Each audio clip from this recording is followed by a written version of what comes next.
Amigos queridos, es día lunes. ¿Cómo estamos? Buenos días. Luego de un fin de semana movidito de Inter. ¿Cómo estamos? Claro que sí, mi querido Robert. Amigos televidentes, qué gusto poderlos acompañar en esta nueva jornada informativa. Lastimosamente el Ecuador se despierta con mucha tristeza por los hechos que se suscitaron el fin de semana en este temblor que deja varias personas fallecidas. Bueno, temblor terremoto, ¿no? Terremoto, claro, sí, ya fue declarado también como terremoto precisamente por los daños ocasionados. Y claro, aparte el Río Blanco, que también se llevó un puente, comunicadas algunas zonas. En fin, nos pasó todo el fin de semana, Todo, ¿no? todo. Todo lo que podría ocurrir ahí, pues pasó. Así que hay mucho para contarles. Estaremos ampliando información en este espacio de día lunes, que sea provechosa las horas que vayamos a vivir. Claro que sí. Deseándoles un buen día a todos ustedes, un buen inicio de semana. Arrancamos ya de inmediato con las noticias. Este lunes a las 3 de la tarde el Consejo de Administración Legislativa resolverá enviar o no a la Corte Constitucional la solicitud de juicio político. Esto en contra del presidente de la República, Guillermo Lasso. Detalles le contamos.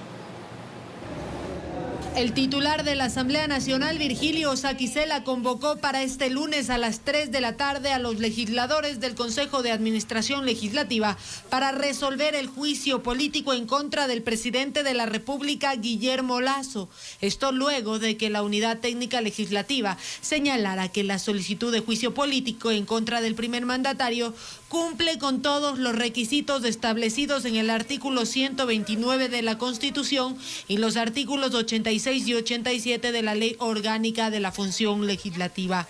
En este momento lo que va a proceder es un debate al interior del CAL respecto de cuál es la posición de cada uno de los miembros de este organismo para determinar si enviamos a la Corte Constitucional. Verdadero filtro, si podemos usar esa expresión, es la Corte Constitucional.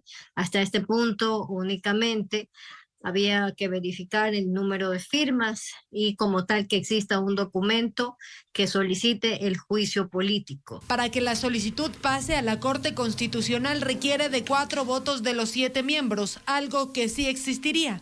Virgilio Saquicela se ha manifestado a favor del juicio político contra Lasso. El correísmo y el Partido Social Cristiano impulsan este proceso, es decir, que contarían con los votos de Marcela Holguín, Ronnie Aliaga y Esteban Torres. La postura de Pachacuti también se alinea. Nuestro voto, si se cuidan las normas, si se cuida la forma inclusive jurídica, va a ser a favor. Entre ellos suman 5 votos. Natalie Arias es la única oficialista y Johanna Moreira se desconoce qué postura tome. Nuestro criterio en realidad es un documento que adolece de sendos errores de forma y de fondo. Esto se da a pesar de que una de las ponentes del juicio político, Viviana Veloz, presentara alcances por errores que presentaba el documento. Una vez que el CAL tome una decisión sobre el juicio político que busca la destitución y censura del presidente Guillermo Lasso por los presuntos delitos de concusión y peculado, el documento irá a la Corte Constitucional, informó Valeria Navarro. Como bien sustentado el pedido de juicio político contra el presidente Guillermo Lasso es calificado por el penalista Pablo Encalada. Con esto, pues en adelante, la última palabra lo tendría la Corte Constitucional. Constitucionalistas como Stalin Raza supone que de prosperar esta iniciativa, esta podría resolverse en aproximadamente 60 días. Más de una corrección habría tenido que efectuar la comisión ocasional para que las causas de un posible juicio político al presidente Guillermo Lasso encajen, y quizás por eso es que se generó tanto hermetismo, demorándose en oficializar el pedido para el penalista Pablo Encalada.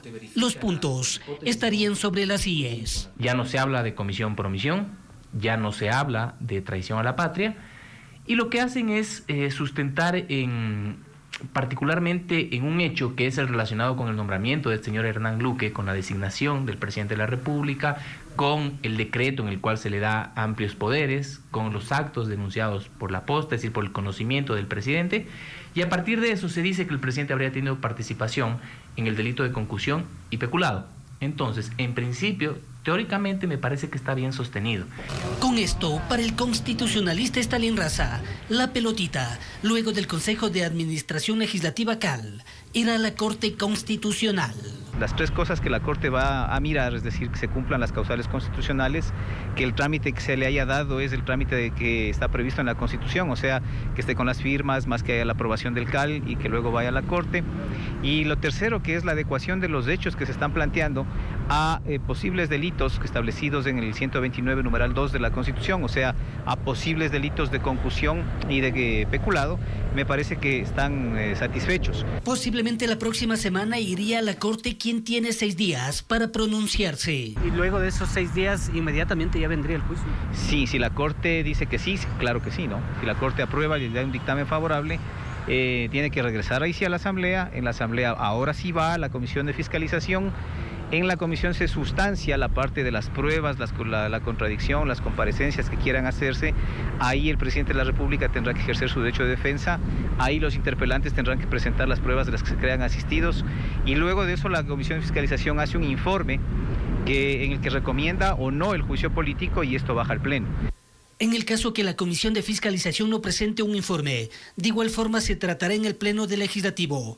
Tampoco sin olvidar que el jefe de Estado tiene bajo la manga la posibilidad de la muerte cruzada, informó Héctor Romero.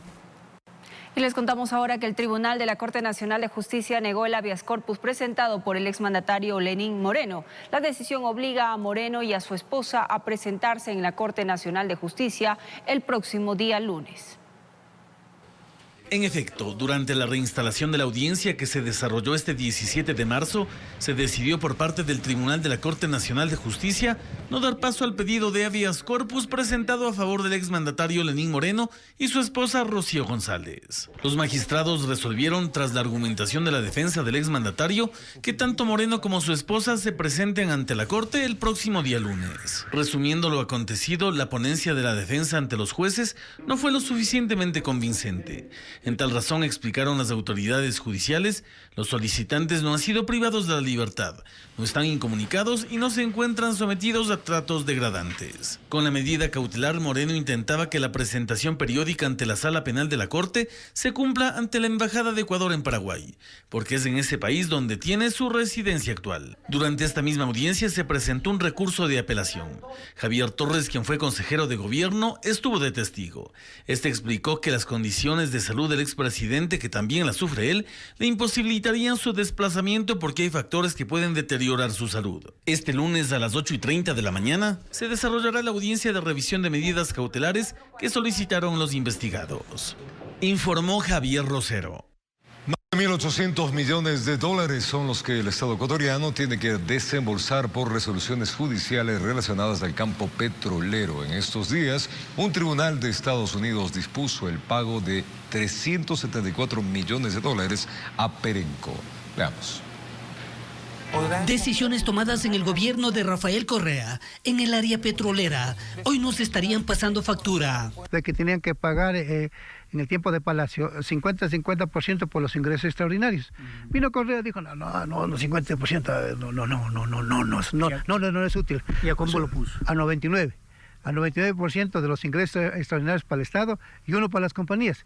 Las compañías les hizo como Pinocho, ¿no? Y ahora están cobrando. Están cobrando. Lo último, un tribunal federal de Estados Unidos resolvió que nuestro país deberá pagar más de 374 millones de dólares a la petrolera internacional Perenco, luego que en el 2007 se habrían cambiado las reglas del juego en el porcentaje de participación en los excedentes del precio del barril de petróleo, como lo explicó Henry Llanes, experto en hidrocarburos. Pero este no sería el único caso, afectando a las arcas del Estado, con desembolsos para Oxy, 1.061 millones de dólares, Burlington 379 millones, Perenco 374 millones y Murphy 19.9 millones. A total 1.834 millones. ¿Y de estos cuántos ya se ha pagado? Casi 1.500 millones de dólares. ¿Qué es lo que tenía que haber hecho el señor Correa? Dejar que terminen los contratos.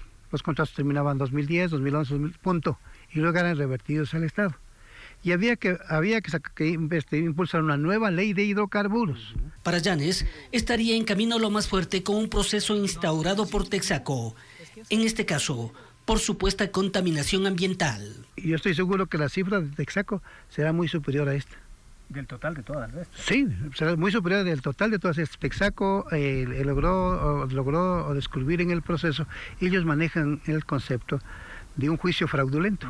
Lo único que restaría es aplicar el juicio de repetición, es decir, que los funcionarios responsables en esa época asuman esos gastos, informó Héctor Romero. Y luego de 2 meses de trabajo, la mesa productiva de la Agencia de Control y Competitividad presentó sus primeros resultados. El gobierno anunció que se han alcanzado 6 medidas para reducir la tramitología, que producirá un ahorro de 4.7 millones al sector productivo del país. Las medidas alcanzadas, explicó el ministro de Comercio Exterior, Julio José Prado, corresponden a la reducción de tramitología, tarifas y tasas agravadas que se le presentaban al sector productivo, lo que ha generado un ahorro de 4.7 millones de dólares. 5 o 6 temas que creemos que son relevantes. Primero, la eliminación del certificado de no ser sujeto de control que lo otorgaba el INE. Segundo, eliminamos 421 de las 835 partidas arancelarias de la BUE.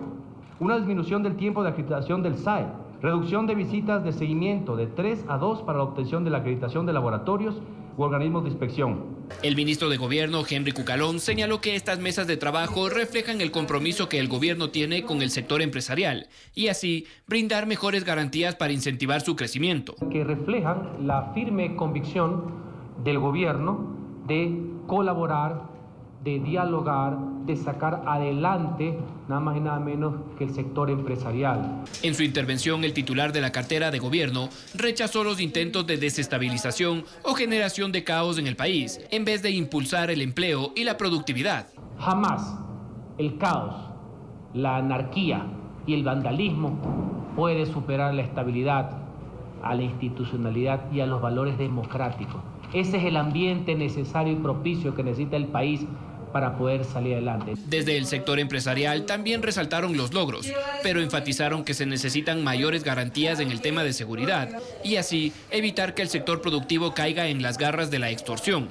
Tenemos que pensar además en todas esas pérdidas económicas que tal vez ahorita no las visibilizamos, pero que nos va a traer consecuencias profundas de los negocios que empiezan a cerrar, fruto de estas extorsiones conocidas como vacunas, y del temor, cómo se contrae el mercado cuando tenemos miedo. Finalizaron las autoridades informando que se tiene previsto que en los próximos días se presenten los avances en las mesas de seguridad y productividad, informó Mauricio Sánchez. Y preste atención, el proceso de validación de postulación de docentes que aspiran a tener un nombramiento definitivo en el magisterio se amplió hasta el domingo 19 de marzo. La cartera de Estado explicó que no existió cambios en la normativa del concurso, mientras varios postulantes señalaron que fueron informados de nuevos requisitos en el cómputo de su puntaje. Lucía Villalba es docente de educación básica desde hace 8 años. Explica que fue parte de los más de 70,000 maestros que postularon desde el pasado septiembre al concurso de Quiero Ser Maestro, pero que luego de pasar por varias evaluaciones, la fase de validación de méritos la estaría dejando afuera. Tuvimos 4 evaluaciones. Aún así muchos accedimos a esto de ser apto, pero pasa que ahora de la noche a la mañana nos dicen que si no cumplimos con un porcentaje de la nota no tenemos derecho a dar la clase demostrativa. Como ella, Edison Cantuña, quien también postuló para entrar al magisterio, dicen que la incorporación de los requisitos de sus méritos al promedio final de sus puntajes no habría estado indicado desde el inicio del proceso, lo que ha generado que miles de postulantes queden fuera de los mismos. Se está dejando a cientos de maestros afuera de la clase demostrativa. ¿Por qué? Porque se está haciendo un cálculo y una sumatoria que es ilegal. Desde el Ministerio de Educación Pública señalan que no ha existido ningún cambio en los parámetros del concurso, que el proceso ha pasado por una etapa previa donde se determinó la aptitud de los postulantes por medio de evaluaciones académicas. El primer proceso de aptitud quiere decir que el docente primero tiene que pasar todas las pruebas y evaluaciones que establecemos nosotros, y ese proceso efectivamente arrancó el año pasado. Y que ahora el concurso de méritos de oposición se estaría ponderando otros factores propios para reconocer a los mejores perfiles. Por eso el proceso de aptitud no es lo mismo que un concurso de méritos de oposición. En el artículo 101 de la Ley de Educación Intercultural, en el inciso 4, establece que se tiene que sumar el puntaje obtenido en las evaluaciones más los méritos. Y eso va a permitir que el finalista pase a la demostrativa. no nos inventamos nosotros, está establecido en la ley. Explican que no existe ningún retraso ni modificaciones en las reglas del concurso, que el cronograma y la explicación de las fases estuvo publicado en las páginas oficiales del ministerio. Si bien es cierto, antes sí se manejaba lo que se conocía como elegibilidad y enseguida pasaban a una clase demostrativa, hoy ya se establece el procedimiento específico para el proceso de aptitud y también para lo que tiene que ver con concursos de mérito y oposición. Se tiene previsto que desde el 21 de marzo se desarrolle la aplicación de la evaluación práctica o clase demostrativa y la conclusión del concurso y los nombramientos de los ganadores se informará a partir del 25 de abril. A su vez, la cartera de Estado enfatizó que para este proceso se entregarán 400 plazas laborales. Informó Mauricio Sánchez.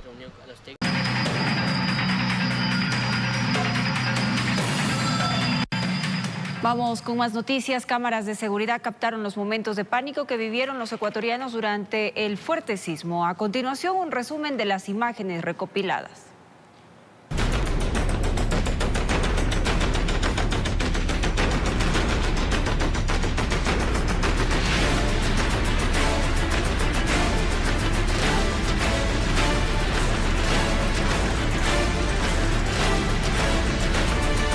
Fueron segundos de angustia y desesperación.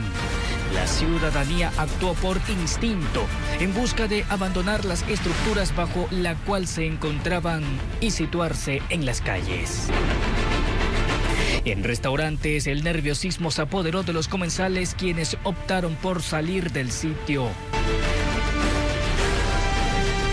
En algunas ciudadelas se apreció el momento en el cual las calles empezaron a llenarse de ciudadanos que abandonaban sus casas en busca de un sitio seguro donde permanecer.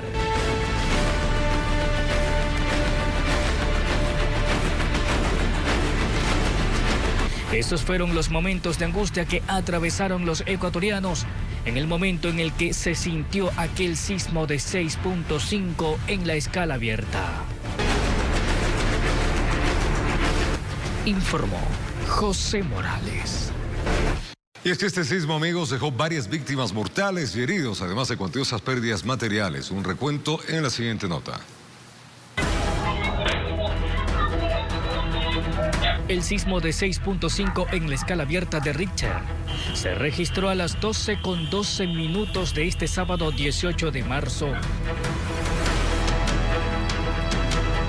Su epicentro, según el Instituto Geofísico de la Escuela Politécnica Nacional, fue a 44 kilómetros de profundidad en el cantón Balao, población que cuenta con 30.000 habitantes y está situada en la parte sur de la provincia de Guayas.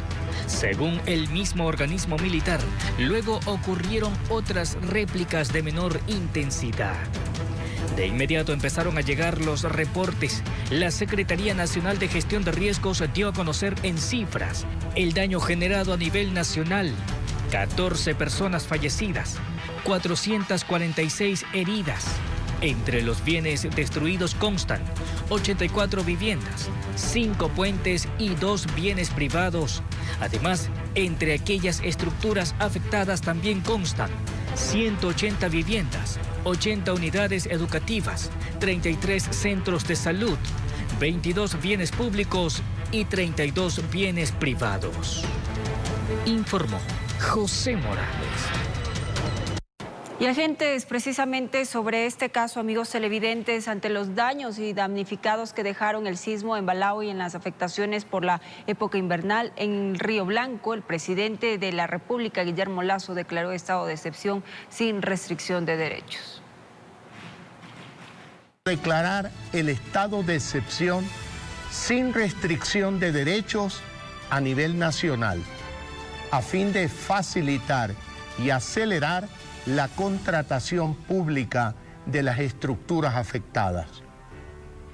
Afortunadamente, hoy los bienes públicos tienen un seguro y haremos las gestiones necesarias para hacer los reclamos de rigor a las compañías aseguradoras privadas. También vamos a gestionar fondos de emergencia de los organismos multilaterales para disponer rápidamente de los recursos que necesitamos. Hoy hemos creado un bono de arrendamiento de vivienda. Vamos a adquirir al sector privado casas ya construidas para dar soluciones más rápidas a quienes perdieron las suyas. Hay 192 casas afectadas y 89 viviendas destruidas. 11 fue el total de personas que perdieron la vida en distintos cantones en la provincia del Oro por este fuerte terremoto de este fin de semana. La capital de Machala registró el mayor número de casos entre estos, lamentablemente, niños. Las reuniones y evaluaciones de las autoridades en el COE provincial fueron permanentes durante el fin de semana, luego del fuerte sismo que afectó a varios cantones.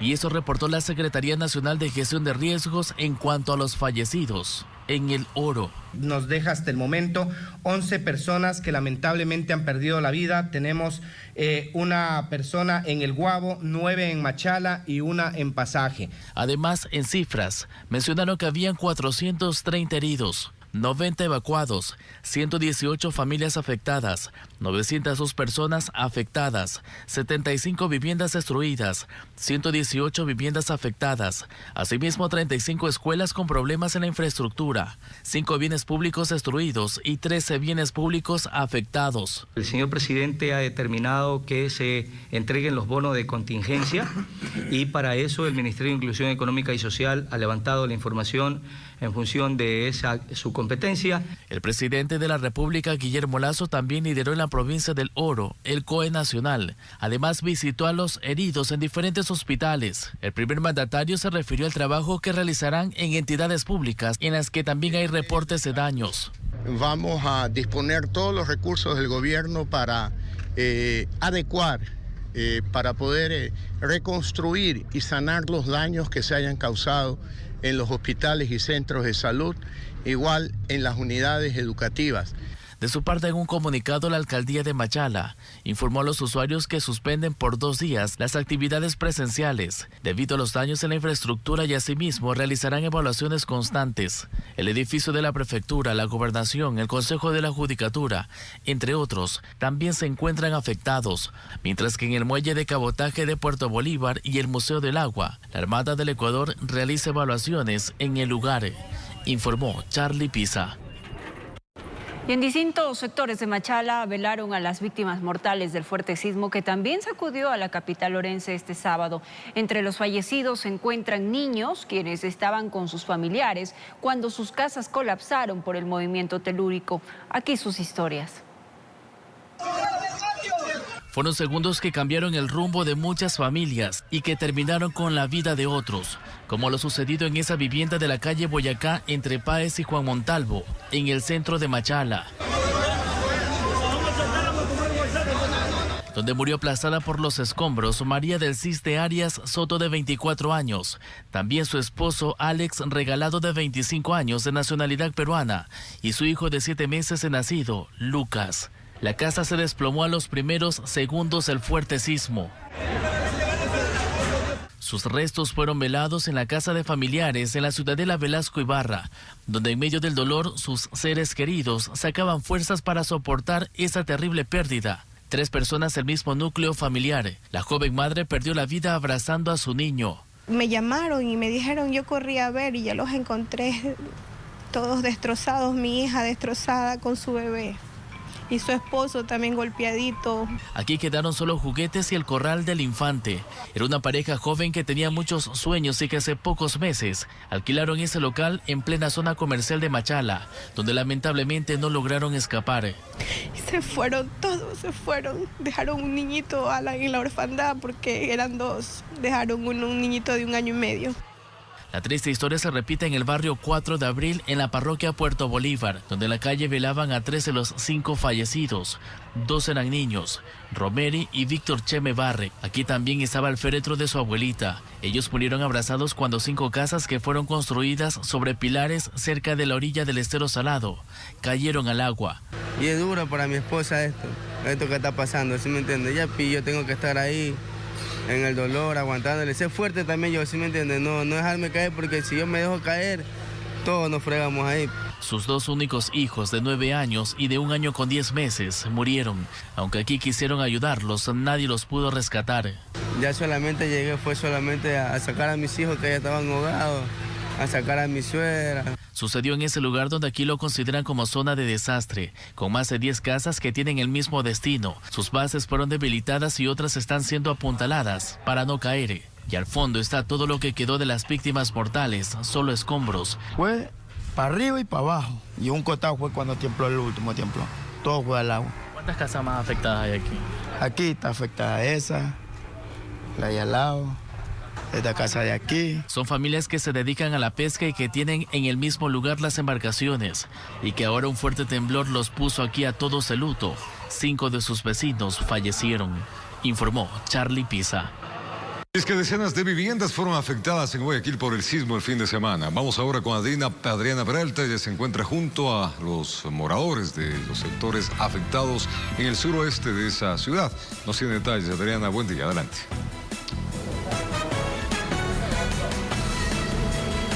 ¿Qué tal? ¿Cómo están, compañeros y amigos televidentes? Son 46 viviendas afectadas en Guayaquil, producto de este sismo que se registró el sábado. Precisamente yo me encuentro en uno de los sectores donde están estas casas, que de hecho 2 se desplomaron. Esto es en las calles 43 y Camilo de Estruje, en el suroeste de la urbe porteña, al pie del estero. Una de las personas damnificadas ha sido la hermana del caballero que hoy nos acompaña a esta hora de la mañana. ¿Cómo ocurrió todo?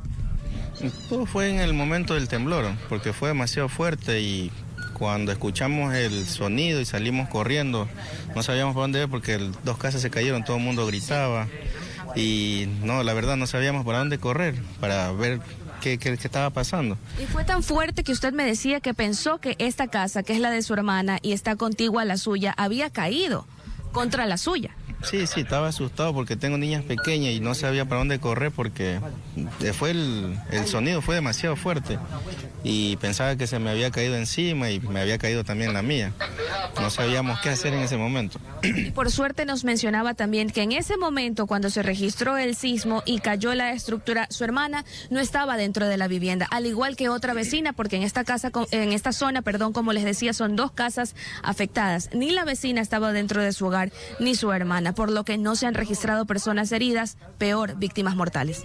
Sí, gracias a Dios no estaban. Mi hermana había salido y la chica de al fondo, la otra casa de cemento, ella trabaja y por eso no estaba. Si no, estuviéramos lamentándonos ahorita por alguna desgracia. Estamos contando otra historia y no ha pasado así, por fortuna. Sin embargo, este sí es una zona de riesgos. ¿Se ha acercado a alguna entidad a ofrecerle ayuda ya, más allá de la inspección, que entiendo que sí hizo la Municipalidad de Guayaquil? Sí, hasta ahorita solamente lo que es el municipio vino, pero ahí hasta ahorita nadie más no ha venido para acá. Solamente ustedes, los canales que están ahorita, y ahí no ha venido nadie todavía. Y ha sido tan fuerte este sismo que de hecho también se cayeron postes de alumbrado eléctrico por este sector y lo constatamos cuando nos acercábamos ya al punto. Sí, ahí como ven los postes, como ya tienen tiempo el temblor, se viraron todos, pero nosotros ya lo tomamos porque puede caer encima de alguien. De igual manera, caballero, ¿nos puede repetir por favor su número para que alguna persona que esté viendo este enlace de buen corazón quiera aportar con algo y también, por supuesto, insistir en ese llamado a las autoridades pertinentes que todavía se encuentran haciendo evaluaciones?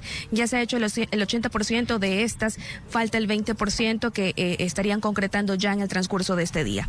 Ya, no hay problema. Cualquier persona que nos desee ayudar, más a mi hermana, porque como ven cómo está la casa, sí. Ahí se pueden comunicar con el mío, 0987-551415, Miguel.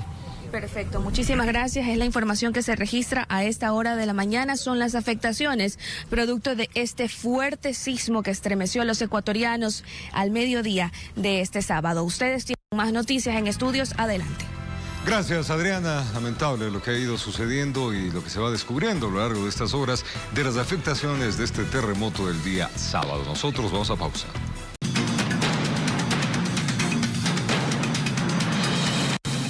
Dos personas fallecieron por el colapso del puente del Río Blanco. El presidente de la República visitó la zona y habló sobre 2 soluciones para este tramo vial que conecta a 3 provincias del país. El colapso del puente del Río Blanco que conecta las provincias de Pichincha, Esmeraldas y Santo Domingo llevó al gobierno a declarar en emergencia vial estas 3 localidades. La declaratoria de emergencia, cuya resolución está el día de hoy, justamente es para eso, para poder activar todos los protocolos y los procesos e intervenir en estas vías de la manera más rápida, ya que no tenemos el puente. Entonces, vamos a trabajar en eso, en todas las vías, con el mantenimiento correctivo necesario para que la conectividad esté lista, especialmente en la época de feriado. En este sector, 2 personas fallecieron a causa del desbordamiento del Río Blanco. El presidente de la República, Guillermo Lasso, visitó la zona afectada en el kilómetro 166 de la vía Calacalí-La Independencia y señaló que existen 2 soluciones. La primera es provisional. Y estamos haciendo las gestiones a nivel internacional para que países amigos nos puedan apoyar con un puente Bailey que permita dar una solución provisional en aproximadamente 45 días. El otro proyecto es a largo plazo y trata sobre la construcción de un nuevo puente. El Cuerpo de Ingenieros del Ejército a priori considera que la distancia del nuevo puente será de aproximadamente 140 metros para que a su vez tenga una altura mayor de 4 metros más y prever lo que ha sucedido lamentablemente el día viernes con la crecida del río. Esa solución estaría lista en 1 año y medio. Ante el colapso del puente se recomiendan tomar rutas alternas. Es la vía Puerto Quito, La Sexta, Quinindé.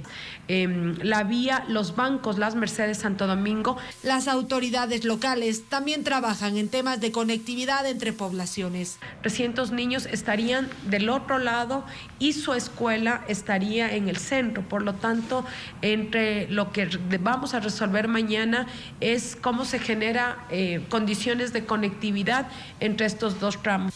Informó Valeria Navarro. Descarrozables y peatonales destruidos, habitantes incomunicados y cortes de servicio de energía eléctrica es el resultado del desbordamiento del río Calope. Esto tras las fuertes lluvias registradas en las últimas horas en cantones como Panguay y también en La Maná. Esto es en la provincia del Cotopaxi. Las fuertes lluvias de la noche del viernes 17 de marzo incrementó el caudal del río Calope, lo que arrastró con el puente que une a varios recintos ubicados en los cantones de Panguá y La Maná. Lamentablemente, el día de hoy a la madrugada ha sido totalmente arrasado por este problema de la creciente del río Calope.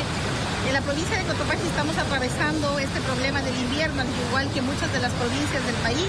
En el recinto El Limón, el desbordamiento del río afectó a una familia que lo perdió todo. En el puente Jaligua, sector La Inmaculada, el caudal del río subió inundando a varias viviendas. Otras quedaron atrapadas en medio de la creciente.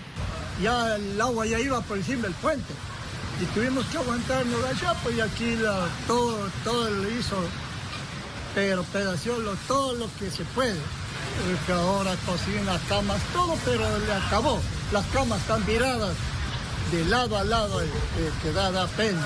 El GAD municipal de La Maná, por las intensas lluvias registradas en el occidente de la provincia, pidió a las autoridades de Cotopaxi la declaratoria de emergencia para atender a miles de ciudadanos que están incomunicados. Y a la vez exhortándole a usted y a su cuerpo colegiado para que la provincia también se declare en emergencia y puedan ustedes hacer los procesos de contratación necesarias de una manera rápida y eficiente para poder enfrentar esta difícil situación que un año más nos ha puesto a prueba nosotros como autoridades. El desbordamiento del río Calope ha puesto en riesgo la central eléctrica perteneciente a Emermax y 2 torres del EPCO S.A. 16,000 usuarios se encuentran sin energía eléctrica en los cantones de La Maná y Panguá, informó Natalí Guerrero.